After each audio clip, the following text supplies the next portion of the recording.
Welcome to Alzheimer Speaks Radio. I'm your host, Lori LeBay, and I'm so excited that you're joining us today. We are going to have a fascinating conversation as usual as we learn from people all around the world at all ages and stages of life. Stay tuned as we shift our dementia care from crisis to comfort. Here we go. What you think about, you will bring about.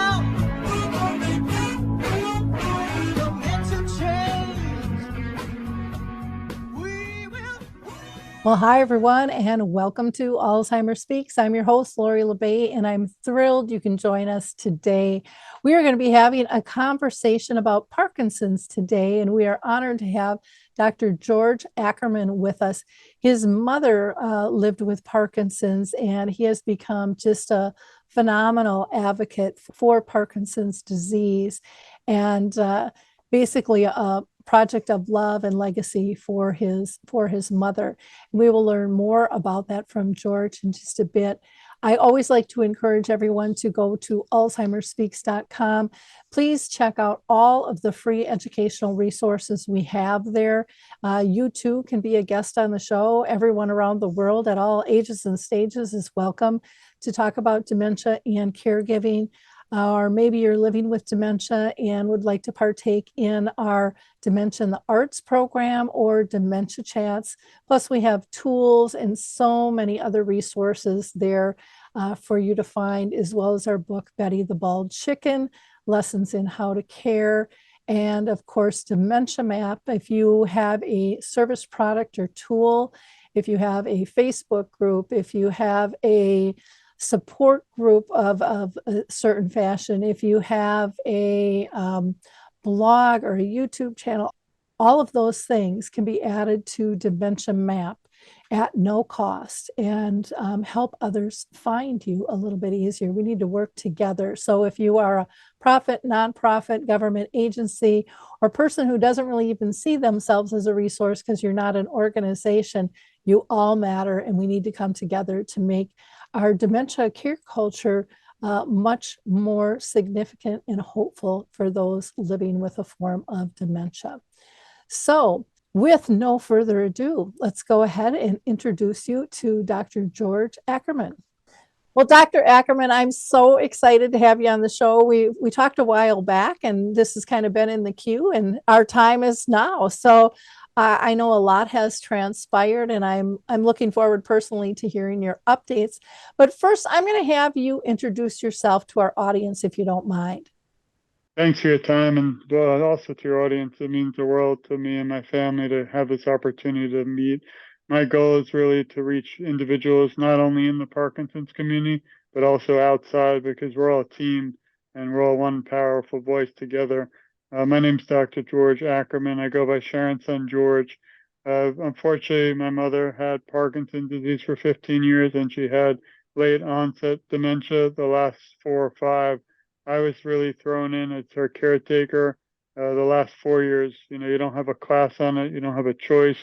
I'm really honored that I was able to be there for her, because she sacrificed a lot throughout her life to be there for me. And I'm only the man I am today and all the accomplishments I've had because of her. Out of this, I'm a police officer, reserve now, an attorney in Florida, and also have my PhD. I'm a professor. So a lot of my work has always been with actually fighting for family members of victims of crime throughout the state of Florida and the world. Unfortunately, a lot of the times the family members of also secondary victims of crime. And in another sad way, I want this to be positive, but I correlate that research in my life before this all to the individuals with dementia and Parkinson's, because a lot of the time, as you know, because you're, in my opinion, expert, they're forgotten, unfortunately, by society. They might be a little bit. I was shocked to find out today on this incredible summit that I know you're going to be a part of, and I am, that there are actually around even almost 50 million people with dementia. And I was shocked, because it kind of puts in perspective how important we need help for Parkinson's. There's only about 1 million in the U.S. So all those people are forgotten and unheard, because it might not be, a lot, 1 million, but to those 1 million who are now my family, it's the world. So, again, we'll hopefully get to it, but this history is being made since we've spoken in the United States through Senate and Congress, and it's just incredible the timing of our talk today.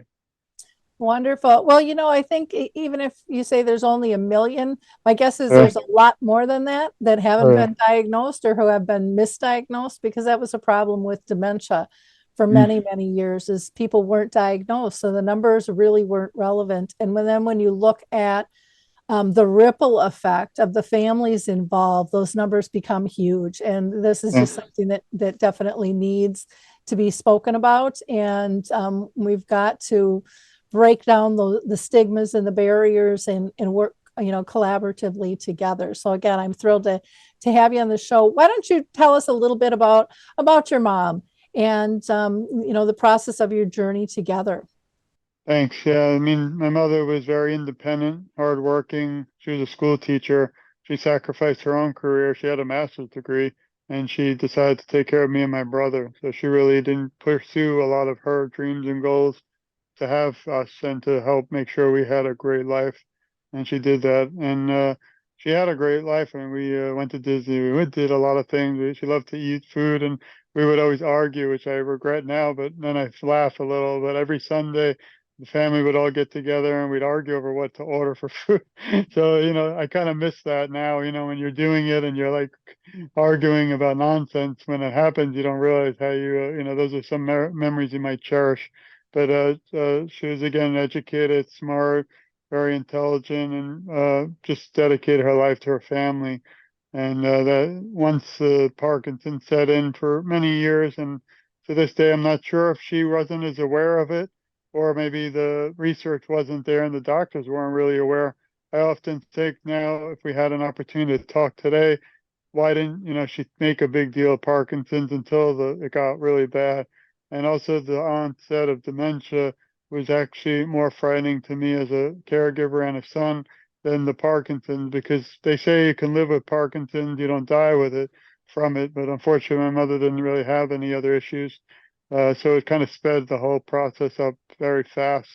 The last 4 years of her life, when dementia kicked in, and again, we could concentrate a little bit more on dementia, but it's the hallucinations and delusions that were most frightening. 4 years before she passed, the reason I had to come involved, the first 15 years, she just had a tough stiffness in her left arm, but it didn't affect her ability to drive, to live, to have the independent life. One day she went to university for a special study, and unfortunately, I don't know what happened. Maybe they changed her medication too drastically. That night, around 4 a.m., I was rushed over to her home. She was moving furniture out of her house because she was in fear that somebody was going to harm her. And that's really what started my journey as her caretaker. And that wasn't even the frightening part.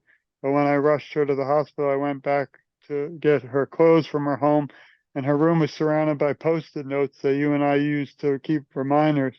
On the Post-it notes were actually names and individuals like who were deceased, her parents, and my animals who are no longer with us, because she wasn't sure at that point who was alive and who wasn't. And that was really like one of the saddest days of my life. Yeah, there's so many areas that you touched on there when you talked about, the mild shaking, and you can kind of live with that and still maneuver. But did she have like the freezing up and the gait changes and things too that so many do? Yeah, she ended up with dystonia where the toes curled. She had fibromyalgia where her back pain, but she didn't have the external tremors, but she would tell me about how internally. So she kind of felt ashamed and bad because she felt like people weren't going to believe her because she didn't have the more external tremors that you would say an individual like the Michael J. Fox from Michael J. Fox Foundation, the famous actor, has, where you can actually noticeably see it. And those are some of the things why I want to work again much more on awareness, because I feel that let's take again, I don't want to step too far ahead, but in the law enforcement field, I'm thinking also writing a book. If somebody has tremors, shaking uncontrollably, and they're pulled over for a minor infraction like a speeding ticket, let's say it's late at night, well, that officer goes up to the window and asks for a license and sees someone going kind of uncontrollably shaking. They don't know what to do. They could pull out a weapon. This is just stuff that needs to be addressed. I taught at the police academy for many years. They didn't mention Parkinson disease once in the entire academy. So this is why I do this, why I think awareness is critical. I don't want something like that to end tragically when we just really could have just been a voice to change in all facets of society. Wow. Are you familiar with Gene Saunders and Project Lifesaver at all? No, but I always love to learn. I feel like this is again a journey for myself, continuing as an advocate, and I learn from everyone like you, and I become family with individuals, so I love to learn more about them. Well, I'll introduce you because Gene does a conference every year. Project Lifesaver is, equipment that somebody can wear, like a wristband. And if they would wander or, get lost, Project Right. Lifesaver can find them. But he's big into educating the police department and, those on the search modes and stuff. So I'll connect you with him. And he also has a podcast as well. Super, super nice guy. We are seeing more police departments and EMS and fire and things getting trained, but we still have a long ways to go. I was actually speaking with the Michael J. Fox Foundation, and if I do a book in the future, possibly helping to sponsor a bill that would go throughout the United States to really make a big impact. That would be wonderful because it is a huge, huge need. And, they deal with this stuff all the time. I'm hoping with some of the restructures with the police department, with having social services, be part of some of the calls, that maybe that will be helpful as well, because they have a little broader, look at things. But yeah, we hear these horror stories all the time. And again, they don't happen a lot, but when they do, they're just so pronounced and so devastating. And it's just super, super important that we educate more people, not just our police and fire, but even our doctors and our nurses and our clinics and our the bus drivers and the Uber drivers and the stores, all of that. We just have to do better culturally and as a society for all ages and all stages, to be more accepting and helpful on this journey. When you talked about tremors, my mom, Dr. Ackerman, lived with dementia for 30 years. She had Alzheimer's. For the first 10, she was misdiagnosed. They kept telling her it was her hormones, and she kept saying this, "I ain't my girlfriend's hormones." She says, it's different. And then upon her death, we did the autopsy, and they showed Alzheimer's, Parkinson's, and Lewy body. And we didn't see a lot of the typical Parkinson's or Lewy body traits, though I'll never forget, she would shake a little bit, but not consistently. And it was pretty minor when she did. But one time they called me and they thought she was going to die. All of a sudden she was having full body tremors, and they had no idea why. She didn't have a temperature. She didn't have an infection. They couldn't figure out what it was. So they actually called me in to re-sign all of her paperwork. It was probably, she had been living there like 10 years, and they're like, we should just update everything. And then it just disappeared. It was just very strange. Have you ever heard of anything like that? No, but like something you brought up is very important to also note. And again, I'm not a medical doctor, and we all only speak from our experiences, but Parkinson's affects everyone so differently and so unique. So what occurred to my mother does not dictate what someone else might go through, and what they might go through will not dictate the next. So that's why it's a very unique and difficult, disease to really fight and to really just diagnose, which is a big problem. I'm hearing, on Alzheimer's Speaks, we are inclusive of all dementias, but I'm hearing so many more people having, twin diagnosis, many with Parkinson's, with different types of dementia. And that's been an interesting change over the last few years too. And so I don't know, are doctors getting better at diagnosing it, or, what actually is changing out there, or are they just not glumping everything together as much as they used to? Yeah, they do have better research since 10, 15 years ago. Now we know because it's a neurological disorder, Parkinson's. Not sure if this also helps dementia, but it'll slow down the speed and rapid speed that the disease will take over the mind. So things like boxing and Tai Chi and all these incredible organizations now, off like Rock Steady Boxing. Unfortunately for my mother, it was too late at that point. But there are so many more, advances. Also, the diet, just a lot more out there now. The knowledge is, I always say, power. They even have early onset Parkinson's, which is really tragic. Michael J. Fox was diagnosed around 30. I have a lot of friends now that also are about my age and they're struggling with it. We also don't know really why people get it. So I always think, there's a chance I can get it.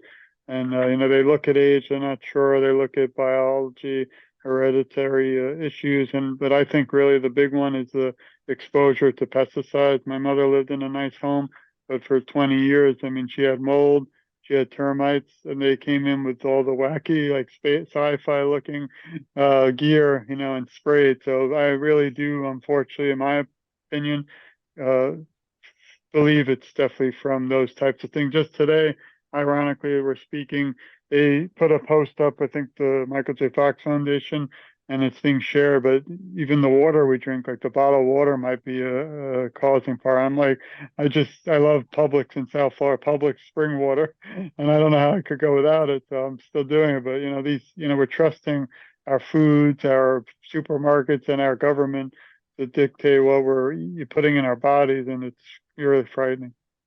Yeah, well, and there's so much more coming out. And if you look Yeah, at Europe, what they restrict versus what we restrict, right. we are way more lenient than they are, overseas with stuff. So, and then you add in the phone waves and the internet and the 5G and, all of Yeah. that stuff too, can cause some major damage. Oh, And yeah. Cell phone. If it's a cell phone and the Zoom, we're all in podcasting I, Zoom. I know I had a gal on one time and she was talking about childhood dementia and she actually showed some MRIs of kids and just holding a phone up to their head and you could see the radiation actually go through and penetrate the skull. And it was absolutely amazing. And they said because their skulls and their matter aren't they're not as protected as what we are as adults, Yeah. but it was really kind of scary. So I think there's a lot of that stuff out there. I mean, you think of in the old days, we used to be holding the phone up. I mean, I remember the it was almost Look like like a a horse. shoebox, back in the day when they first came out, so things have changed, so it is very interesting. It would be nice for them to be able to figure out what's what, but it's kind of like I think with dementia and Parkinson's and everything out there, I think it's going to be like cancers. There's going to be different types and different levels within each of those branches, Yeah. in terms of what happens. And like you said, all of our bodies are different. Our immune systems are different. I mean, it just goes on and on and on. So we're going to react differently to certain things.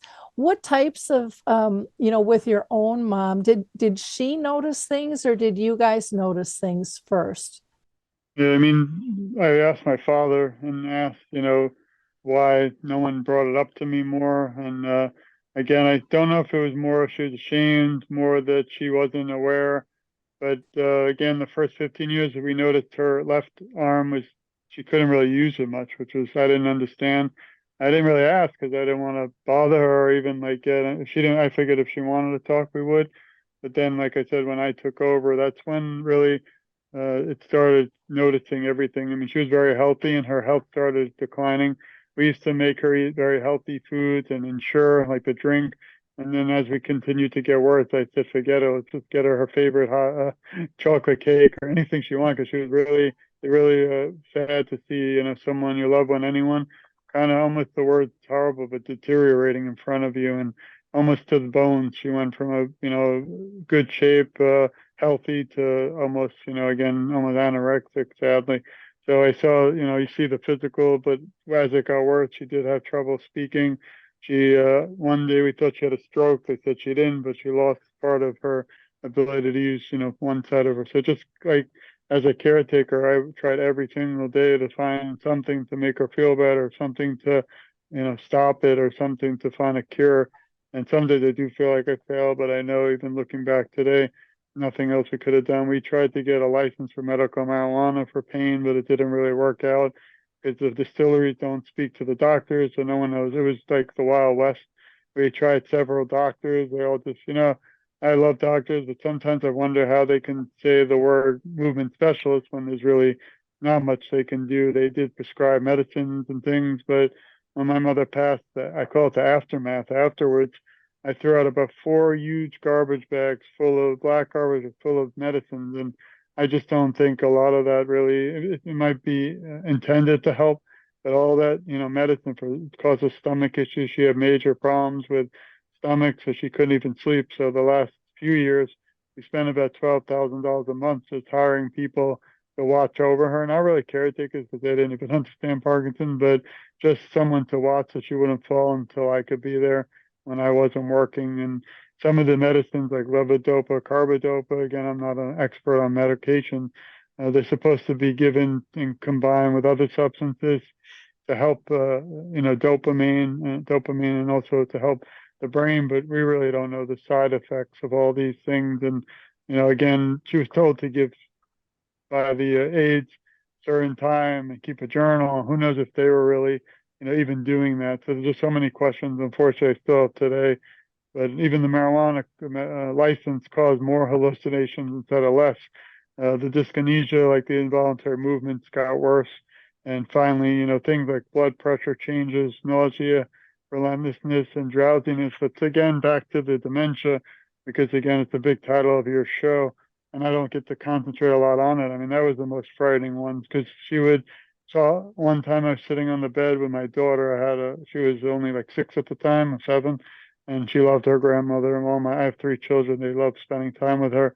And my mother, I remember one of the sadder moments one day, she was hugging her, her bed sheets and her pillow, saying how much she loved Brooke, her granddaughter. But it wasn't Brooke, it was her sheets. And Brooke just looked at me as a young kid would, kind of like giggle, but in a bad, like a confused way. And I didn't even have any words because I couldn't explain it. And I'm actually also working on a children's book because I couldn't really figure out how to tell my 3 kids what was happening to their grandmother. Yeah, and it's nice to see more kids' books coming out, being able to have these conversations, I think is really important. I just released mine called Betty the Bald Chicken Lessons on How to That's Care cute. Them. Congratulations. Yeah, and it's not just dementia specific. It can be used for bullying or divorce or death or addictions, but it's really getting people to understand how they want to be cared for, how they care for themselves, and how they care for others in a simple fashion. And it's writing a kid's book, I think, is fascinating because the kids, I think, teach the adults a lot when we all think we're going to teach them because they just come from this innocent space where they're more accepting a lot of times than we are as adults. They don't have the stigmas and stuff built in, and they're more accepting in terms of play and things. Let's talk about how, what are you doing to raise awareness of Parkinson's? You've got a lot of different things going on, and I don't know how you get it all done. Honestly, I didn't just started TogetherForSharon.com really just to tell my mother's journey and make sure she's never forgotten, and also to just tell my journey as caretaker. And I thought maybe a few, 4 or 5 people would be interested, and I'd move on. And it actually sat for a year or two. I didn't do much. I'd put videos and things, but recently, last year in 2023, I discovered again. We think, unfortunately, like you said, it's about 1 million people with Parkinson's in the U.S., but it's one of the fastest growing diseases in the U.S., neurological, which is frightening. And as we sit here, people are being diagnosed. So I knew that that was out there, but then I found out through an organization called the World Parkinson's Congress, who meets every 2 years throughout the world. And they actually have speakers and like we are doing talk about, ways to find a cure and come together for advocacy. I learned there are about 10 million people around the world with it. I'm like, maybe this is not just about my mother and me anymore. It's about everyone. So I actually interviewed over 400, and it keeps changing because it's just amazing how, but in only 4 months, I interviewed 450 people. Some were diagnosed, some have foundations like the Michael J. Fox Foundation. some are leaders like congressmen and women who actually, there's a famous congresswoman now, Miss Wexler, and she's younger and she had to retire from the House of Representatives a month ago due to Parkinson's, which is horrible. But anyway, also people around, so I've interviewed people from England, France, Spain, Italy, Australia, Iceland, even Africa and more. I just can't, we wouldn't have the time. And all of them have their own journeys of dealing with Parkinson's. And what we do is for completely free to read, to share. It's on my website under interviews. And I did that, pour my soul into it really again, because I feel that there's just so many people out there that need to be heard. One example is in Africa, they actually think it's witchcraft if you have Parkinson's, and that's really tragic because no one's going to help those individuals if that's the stigma that's put on it, which is false. So that's one of the big things that I'm excited. We're going to release those in books in the future. But every day when I wake up, if you do go to TogetherForSharon.com and you click on interviews, it's really like I always joke, but it's like when I met my wife, it was you get those butterflies in your stomach when you meet your loved one. But every morning when I wake up, I don't know if you can see, but another story of a person pops up. This one's Mindy Lakshkin. She's an MD from Parkinson Support Center of Northern Nevada. So people might not realize, even in Northern Nevada, a little town, big town, this affects people everywhere, and it just shares their story. But that's one of my prized things that I've been working on. Like you mentioned earlier, I have the honor the February 2nd to meet Michael J. Fox, and that's going to be a dream. He's someone that, again, my mother and so many out there just don't want to come out in a way to share their story because unfortunately there's some shame. They don't want to, tell their family. They don't want to tell their work. They have to quit. They don't want to stop having the ability to drive and live. And when I had to tell my mother that I had to take her car keys because she was a danger to herself and others, it was probably one of the worst also memories I have.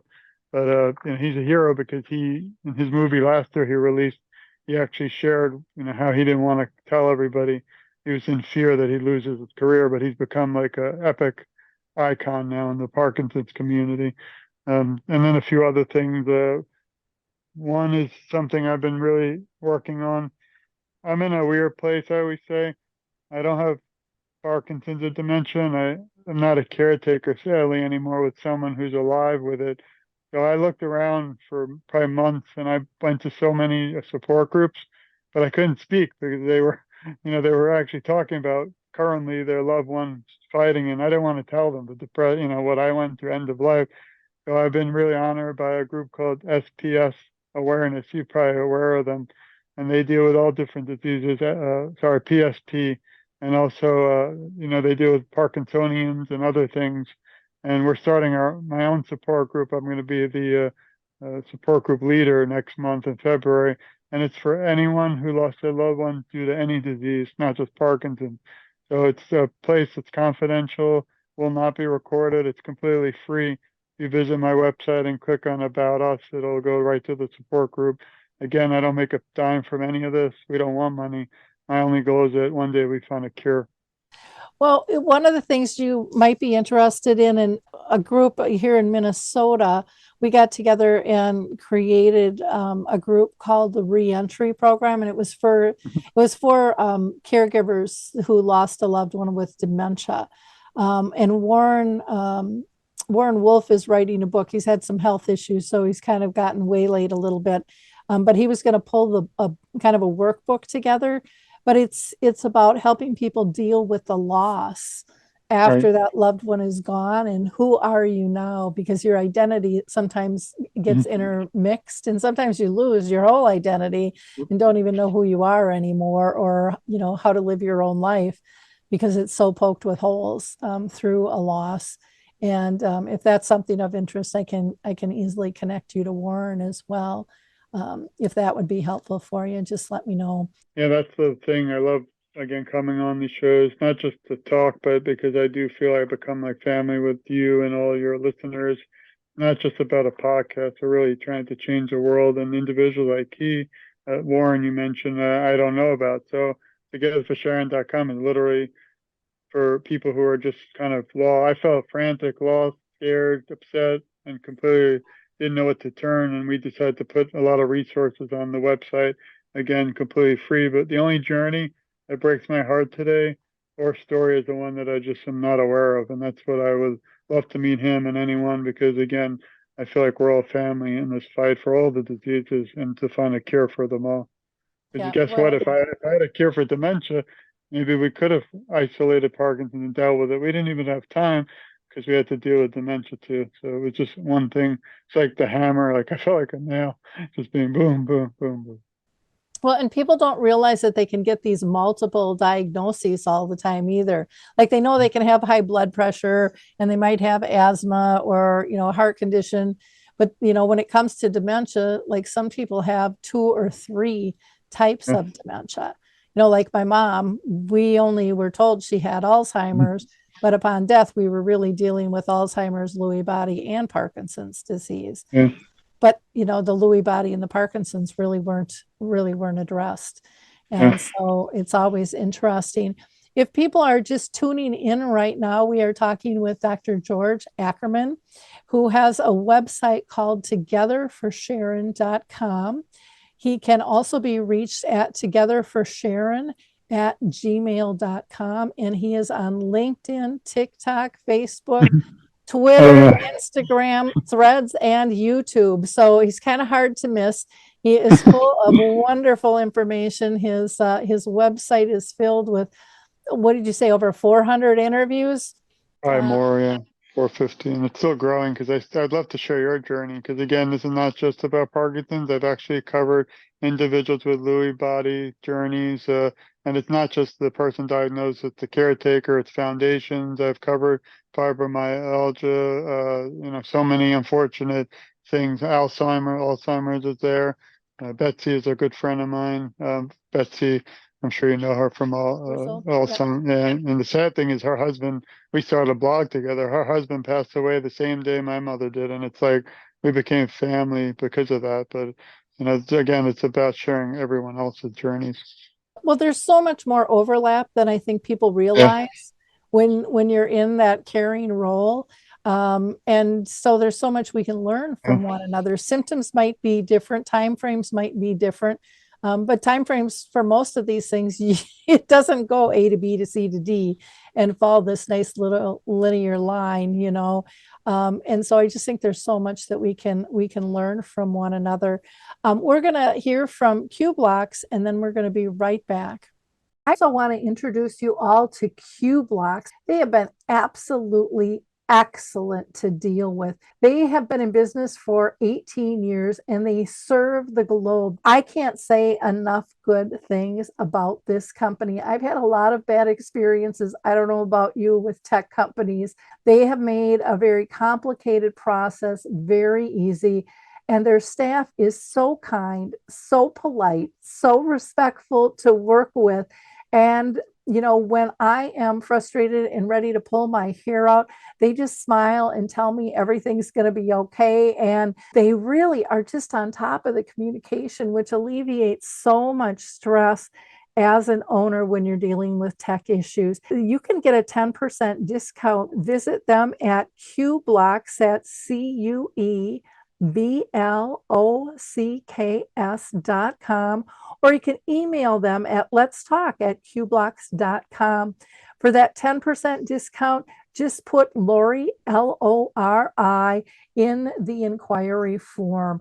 And again, I don't think you'll be disappointed. I surely haven't been. I can't rave enough about this company.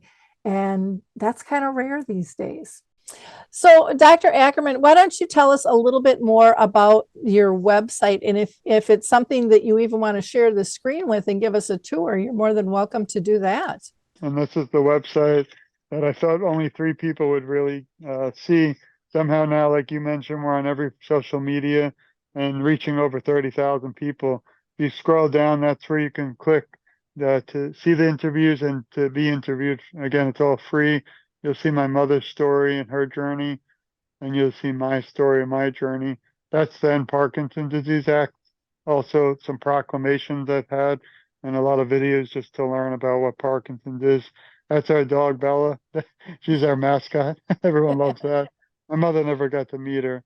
And we've had people from around the world send me artwork in my mother's memory. I'm not an artist. They've actually sent me artwork. And this thing, actually, if you want to stop quick, unfortunately, we tried the next one, the video. You don't have to play it. Yeah. I've been playing guitar for 20 years. Again, a lot of it's just for fun. I don't go on tour with Taylor Swift or anything, but just my mother had me learn when we were having snowstorms in Brooklyn, New York, where I'm from. But we tried a lot of therapies, but we had music therapy. That actually was a week before my mother sadly passed away. But I had an opportunity, which I never did, to play with the actual music therapist. And my mother, her last words in her life were she loved it and thank you. And we actually played the song Memory because my mother, as a child, she brought me to Broadway in New York, and one of her favorite shows was Cats and the song Memory. So I had the really heartfelt honor to play that with her, and that's the video.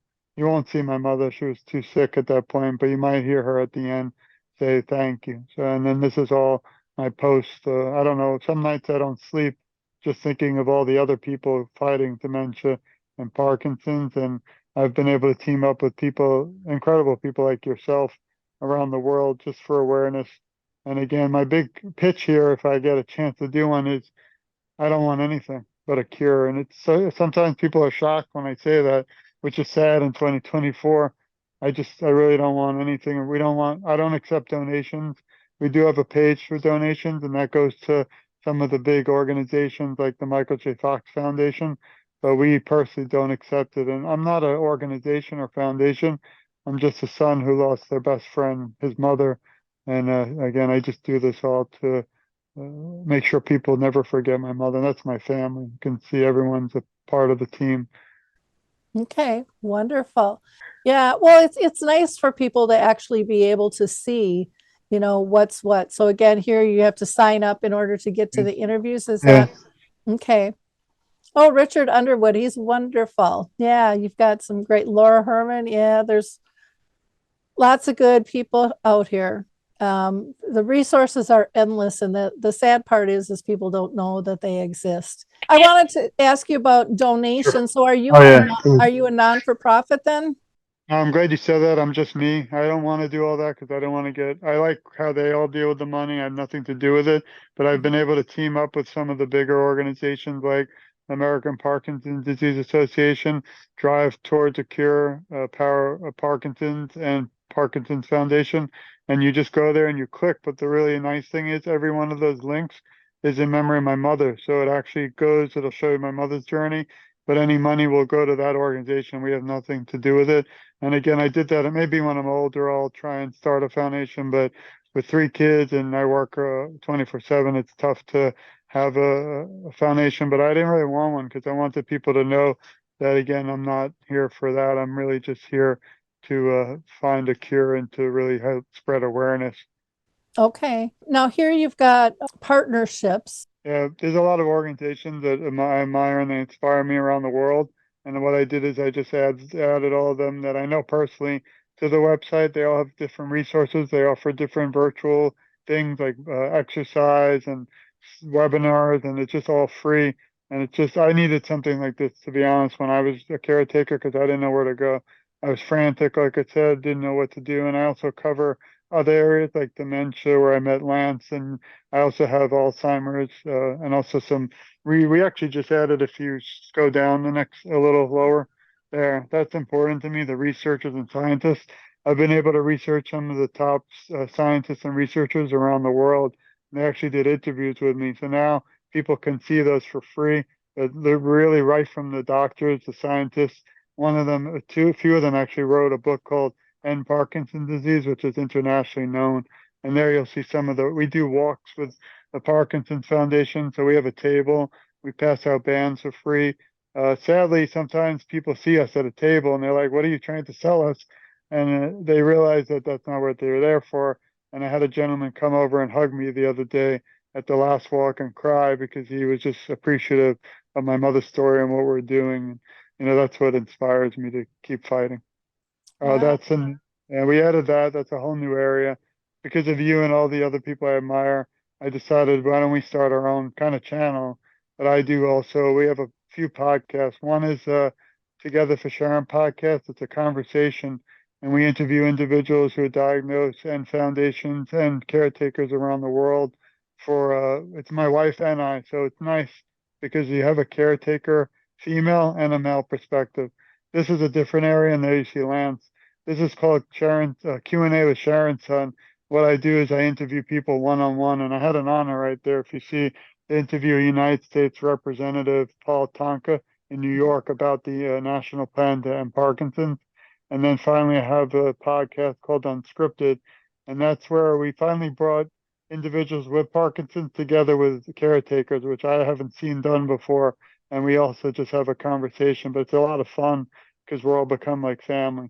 And then you'll see other podcasts where I like to hopefully one day put our podcast today. So we're trying to reach people again. You're somebody I value and mean the world to me because a lot of your work is in dementia. But I also try to reach out with organizations and groups and podcasts that aren't aware of any of these. Because as we started today, I find if we don't get everyone involved, that we're never going to be able to come closer to a cure. So those are some of the others. There's a lot of shows there. And again, I'm honored to be part of all those. Plus, like I said, this is not just a podcast to me. I feel like we do become family and that this relationship should go on forever until we find a cure, because it's just not just about a podcast, a talk, but it's about, there's Betsy, but it's about changing the world and ending this disease for everyone. That keeps me up late at night, every night, thinking about them. Wow, you've got lots of stuff here. We were lucky right there on the top there under books, the Michael J. Fox Foundation, a little bit higher, up a little, yeah, there. Somehow I finally reached them and it was an honor, and they added our website to their resources. And to me, that's one of the biggest honors that I've had, to be able to be listed among some of the most amazing, inspirational people in the Parkinson's community. And again, I'm not supposed to talk about it, and I can't help it, but I'm actually close to publishing my book about my mother's journey and mine. It should be out in 2024, but we have a lot of books also planned. We just don't have the time.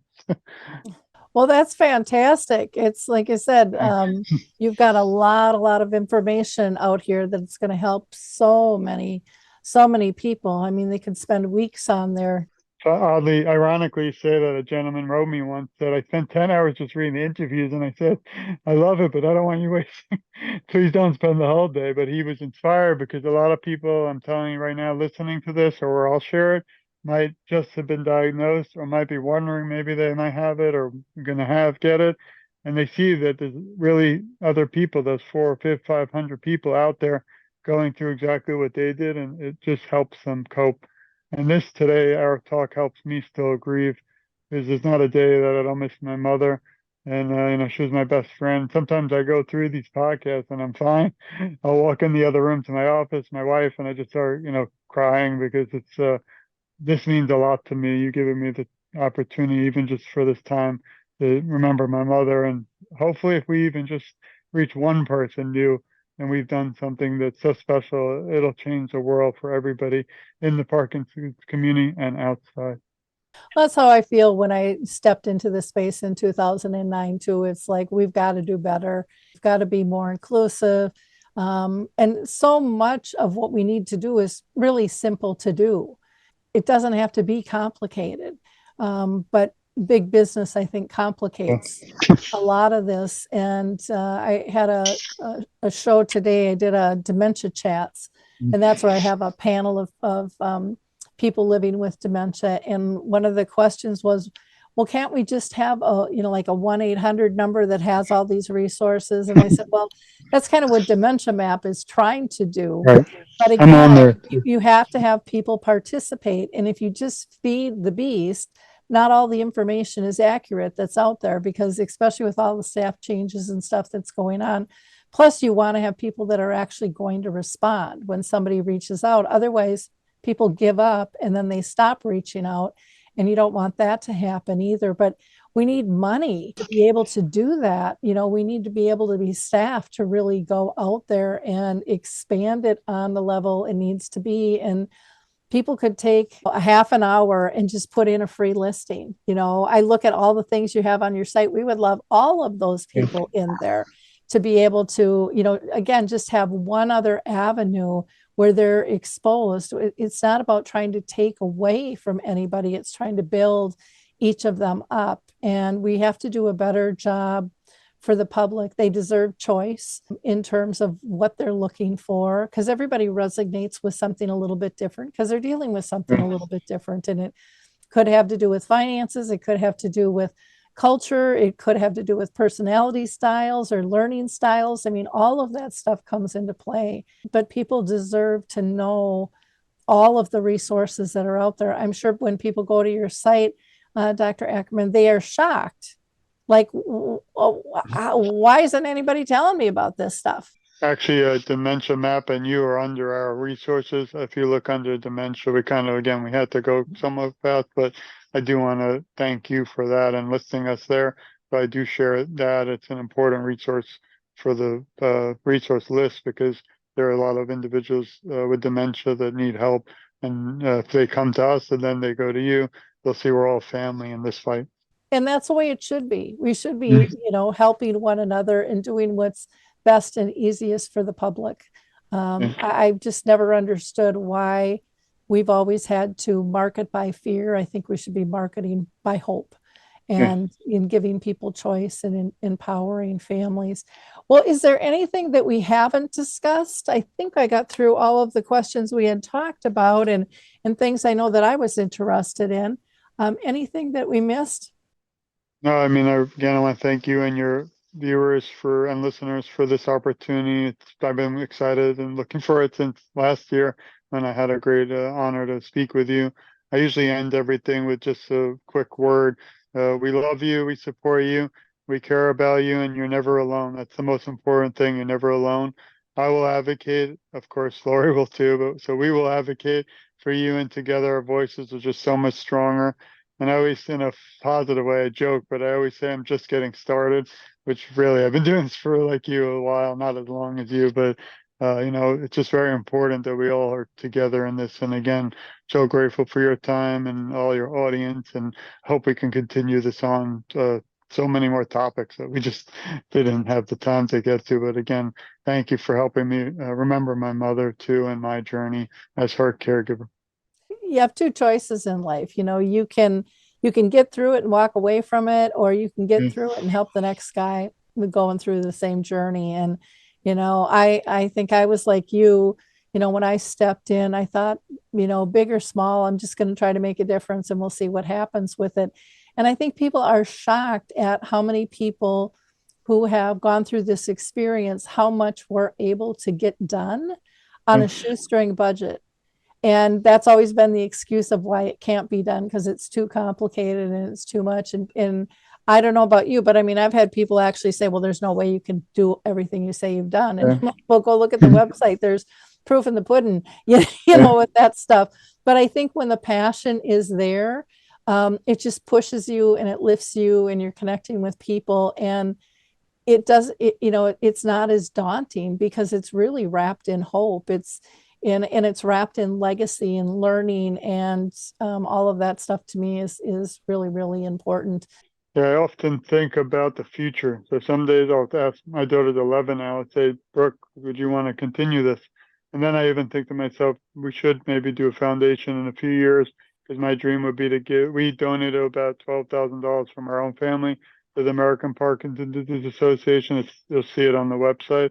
And it's fun because you can say little notes and people who donate say notes. But I thought again, I'm like, wait a minute, 5-10 years, I hope we don't have to do anymore. I hope we have a cure and we wouldn't need that. Obviously, I'll still have the website because I want my mother to be remembered, but maybe that would be nice to just concentrate on remembering her. But for now, I can't rest. I have to make sure the other people who are fighting it today, dementia and Parkinson's and everything, sometimes we don't, this is another talk, but I feel like really burnt out some days. But then again, I think about how they're struggling, and a lot of my friends I met through social media who are diagnosed, and I think about them. Some of them are up all night with me because I also don't sleep. And I think about, George, stop whining, get back and keep posting. Well, and you have to take care of yourself too. And that's a hard balance some days. And feeling burnt out, that's normal as well. And so being able to rest up so that you can get back at it. I think we've all We've all Yeah. been there. But in wrapping up, I want to thank you so much for your time today, Dr. Ackerman. It's been wonderful to have you on and to be able to share all of the resources that you've pulled together. Your passion shows through for sure, which I think resonates with so many. And to our listeners, I ask you to be a giver of hope. Like, click, and share. Again, for me, it's not about the numbers. I don't track that stuff. It's not important to me. What is important to me is that we spread good information out into the world, and each of you is a portal. You all have your spheres, your Facebook, your Twitter, your LinkedIn accounts, where you can go ahead and just click. It costs you no money. It takes very little time. And if you impact just one person, think of all of the listeners out there that could push this out. And if they each impact one person, those numbers can be huge. And this information is evergreen. So it's never going to get old. There's always going to be somebody new that needs this information. So again, we really appreciate your help in terms of sharing the information. And again, I want to give you contact information. Again, it's all in the show notes as well, but you can go to TogetherForSharon.com, which is the website.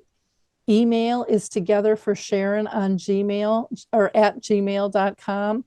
And on LinkedIn, you can look up Dr. Ackerman there. He's on TikTok as TogetherForSharon1. On Facebook, TogetherForSharon. On Twitter, it's just SHA1. I think they run out of characters sometimes with Twitter handles. And then on Instagram, you're TogetherForSharon. And then you also have a YouTube channel. But again, you just go to the website and you're going to be able to get to all of his handles real easy. And so when you're at his website, just click on each one of those and give him a follow and help spread the word. Again, thank you again so much, Dr. Ackerman, for the time with us today. And to our listeners, you are always appreciated and so welcome to join us. And maybe, just maybe, you can be our next guest. Just reach out to me at radio@alzheimerspeaks.com. Bye, everyone. We'll catch you later.